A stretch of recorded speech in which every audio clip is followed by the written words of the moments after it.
ഓം ശ്രീനാരായണ പരമ ഗുരവേ നമഃ. ഗുരുമാർഗത്തിലേക്ക് ഏവർക്കും സ്വാഗതം. ഗുരു സൂചിപ്പിക്കുകയാണ്, ജനനം, മരണം, ദാരിദ്ര്യം, രോഗം, ഭയം ഇതൊന്നും നമ്മെ തീണ്ടുകയില്ല. അപ്പോൾ ഒരു ശരീരത്തിന് ഉണ്ടാകുന്ന വികാരങ്ങളാണ് ഇത് ജനനം, മരണം, അതേപോലെ തന്നെ രോഗം. ഇതൊക്കെ ശരീരത്തെ ബാധിക്കുന്നതാണ്. ഭയം നമ്മൾക്ക് ഓർമ്മ വെച്ച നാൾ മുതൽ നമ്മളോടൊപ്പം ഉള്ളതാണ്. ഈ ഭയം കൊണ്ടാണ് പലപ്പോഴും നമ്മൾ ഈശ്വരനെ കണ്ടില്ലെങ്കിലും വിശ്വസിക്കുന്നത്. കാരണം നമ്മൾക്ക് പിടികിട്ടാത്ത പല സന്ദർഭങ്ങളിലും പല കാര്യങ്ങളിലും നമുക്ക് ഭയം നമ്മെ കീഴ്പ്പെടുത്തും. അതുകൊണ്ട് ഈ ഭയം നമുക്കില്ലാതാകണമെങ്കിൽ രണ്ട് ഉള്ള സമയത്ത് ദ്വൈതത്തിലാണ് രണ്ട് ഭാവങ്ങളുള്ളത്. അപ്പോഴാണ് നമുക്ക് ഈ ഭയം ഉണ്ടാകുന്നത്. ഒന്ന് മാത്രമേ ഉള്ളൂ എങ്കിൽ ഭയപ്പെടേണ്ട ആവശ്യമില്ല. അപ്പം ഞാൻ മാത്രമാണ് ഉള്ളതെങ്കിൽ, ഈ പരമ്പൊരുൾ മാത്രമാണ് ഉള്ളതെങ്കിൽ ഞാൻ ആരെയാണ് പിന്നെ ഭയപ്പെടേണ്ടത്? അപ്പോൾ അങ്ങനെ ആ ഞാൻ മാത്രമാണ് നിലനിൽക്കുന്നതെങ്കിൽ ആ ഞാൻ കാലദേശങ്ങളെയും വിഴുങ്ങിക്കൊണ്ട് നിൽക്കുന്ന, കാലദേശങ്ങളെയും ഉൾക്കൊണ്ടുകൊണ്ട് നിൽക്കുന്ന ഒന്നാണ്. അതിനെ ഒരിക്കലും ഒന്നിനും കീഴ്പ്പെടുത്താൻ സാധ്യമല്ല. ഇപ്പോൾ ശരീരം നേരത്തെ സൂചിപ്പിച്ചു, ദൃശ്യമാണ്. അത് നീർക്കുമുള പോലെ എപ്പോഴും പെട്ടെന്ന് ഉടഞ്ഞു പോകാവുന്നതാണ്. അപ്പോൾ ഇവിടെയും ഈ ശരീരത്തെക്കുറിച്ച് പറയുമ്പോൾ രോഗം ഈ ശരീരത്തെ ബാധിക്കുമ്പോൾ നമ്മൾക്ക് പലപ്പോഴും ഭയങ്കരമായിട്ടുള്ള ഭയം കൂടാറുണ്ട്. എന്താണ്? മരിച്ചു പോകുമോ എന്നുള്ള ഭയം.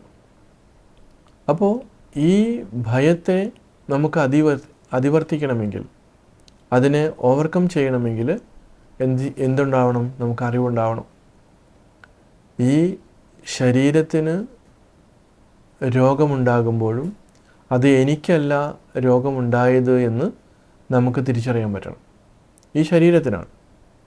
ഗുരുവിനും ഒരുപാട് നമ്മുടെ സാധാരണ ലെവലിൽ നോക്കുമ്പോൾ അസുഖങ്ങൾ ഉണ്ടായിട്ടുണ്ട്. അവസാന കാലഘട്ടങ്ങളിലൊക്കെ വേദനയെടുത്ത് പൊളഞ്ഞിട്ടുണ്ട് ഗുരു. അപ്പോൾ ഇങ്ങനെ എല്ലാ മഹാത്മാക്കളുടെയും, രാമകൃഷ്ണദേവൻ്റെ ലൈഫിൽ നമ്മൾ നോക്കുമ്പോഴും രമണ മഹർഷിയെ നോക്കുമ്പോഴും ഒക്കെ ഈ ശരീരത്തിൽ അവർക്ക് പല അസുഖങ്ങൾ വന്നിട്ടുണ്ട്, വേദന എടുത്തിട്ടുണ്ട്. അതിനെല്ലാം അവർ അത് ദൃശ്യമായിട്ട് കണ്ടുകൊണ്ട് തന്നെയാണ് അതിനെ കൈകാര്യം ചെയ്തിട്ടുള്ളത്. പക്ഷേ നമ്മൾക്കത് സാധിക്കുന്നില്ല. അപ്പോൾ ഈ രോഗം, ഇപ്പോൾ ഗുരുവിന് രോഗം വന്നപ്പോഴും ഗുരു കരഞ്ഞപ്പോഴും പറയുന്നുണ്ട്, ഉണക്കപ്പാള കീറുമ്പോൾ ഉണ്ടാകുന്ന പോലെയുള്ള ശബ്ദം. അപ്പോൾ ചില വാക്കുകൾ, ചില ഗുരുവിൻ്റെ ഉത്തരങ്ങൾ ഒക്കെ നമ്മളെ ഒരുപാട് ഇരുത്തി ചിന്തിപ്പിക്കുന്നതാണ്.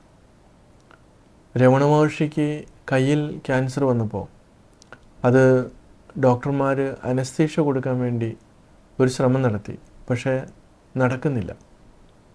കാരണം അനസ്തീഷ്യ നമ്മുടെ ഞരമ്പുകളെ തളർത്തിക്കളയുന്നതാണ്.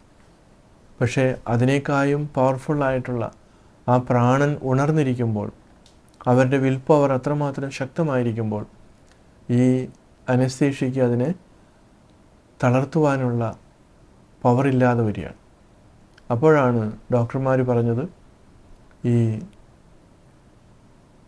അനസ്തീഷ്യ കൊടുക്കാതെ ഓപ്പറേഷൻ ചെയ്യാൻ പറ്റില്ല. പക്ഷേ അനസ്തീഷ്യ ഏൽക്കുന്നുമില്ല. അപ്പോൾ മഹർഷി ആ കൈ ഒന്ന് തടവിയിട്ട് പറഞ്ഞു, ഇനി ഓപ്പറേഷൻ ചെയ്തോളാൻ പറഞ്ഞു. മഹർഷി എന്താണ് ചെയ്തത്? ആ കയ്യിൽ നിന്നുള്ള പ്രാണനെ പരിപൂർണമായിട്ട് പിൻവലിച്ചു. കാരണം പ്രാണൻ്റെ സഞ്ചാരം ഉണ്ടെങ്കിലാണ് വേദന ഉണ്ടാകുന്നത്. പ്രാണസഞ്ചാരമില്ലെങ്കിൽ വേദന ഉണ്ടാവില്ല. അപ്പോൾ ബോധപൂർവം മഹർഷി ആ പ്രാണനെ, കയ്യിലേക്കുള്ള പ്രാണനെ പൂർണ്ണമായിട്ടും പിൻവലിച്ചു. പിന്നെ അവരത് ഓപ്പറേഷൻ ചെയ്തു എന്നുള്ളതാണ്. അപ്പോൾ ഇങ്ങനെ ഓരോരോ മഹാത്മാക്കളുടെ, ഇപ്പോൾ ഗുരുവിൻ്റെ ജീവിതത്തിൽ ഗുരു വയ്യാതെ കിടക്കുമ്പോഴും രോഗികളായിട്ടുള്ള ഭക്തന്മാർ വരുമ്പോൾ അവർക്ക് ഗുരു ഭേദമാക്കി വിടാറുണ്ട്. അപ്പോൾ അതൊരിക്കൽ ഡോക്ടർ നേരിട്ട് കണ്ടു. അപ്പോൾ ഗുരു പറയുകയായിരുന്നു, ഈ രോഗിയുടെ പരിപൂർണ നിയന്ത്രണത്തിലാണ് ഈ അസുഖം. നമ്മൾ വിചാരിച്ചാൽ അത് മാറില്ല, അത് ഈ രോഗി തന്നെ വിചാരിക്കണം. അപ്പോൾ ഗുരു തന്നെ വിചാരിച്ചാൽ മാത്രമേ ഗുരുവിൻ്റെ ആ രോഗത്തിന് ശമനം ഉണ്ടാകൂ എന്ന് അലോപ്പതി ഡോക്ടർ പറയേണ്ടി വന്നു.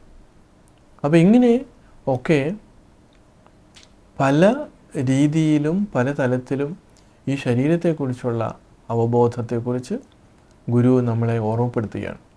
അപ്പോൾ രോഗം, ഭയം, ഇതൊന്നും നമ്മെ എന്ന് പറയുന്നത് എന്നെ എന്നാണ്, തീണ്ടുകയില്ല, എന്നെ സ്പർശിക്കുന്നതല്ല. കാരണം ഇതെല്ലാം ദൃശ്യത്തിൽ നടക്കുന്ന കാര്യങ്ങളാണ്. ഈ ദൃശ്യത്തിനെയും പ്രകാശിപ്പിക്കുന്ന ദൃക്കാണ് താനെന്നുള്ള ബോധ്യം ആർക്കാണോ വന്നത് ആ വ്യക്തി ഒരിക്കലും പിന്നെ ഭയപ്പെടേണ്ടതായിട്ടില്ല. അവരെ ജനനവും മരണവും ദാരിദ്ര്യവും ഒന്നും ബാധിക്കില്ല എന്നുള്ളതാണ്. അപ്പോൾ ഇങ്ങനെ നമ്മൾ ആ ശുദ്ധമായിട്ടുള്ള അറിവിൻ്റെ തലത്തിൽ അത് മനസ്സിലാക്കിക്കൊണ്ട് ഈ ലോകത്ത് ജീവിക്കുക, അതാണ് ജീവൻ മുക്ത അവസ്ഥ എന്ന് പറയുന്നത്. തീർച്ചയായിട്ടും അതിന് നമുക്ക് സാധിക്കട്ടെ. എവർക്കും നമസ്കാരം.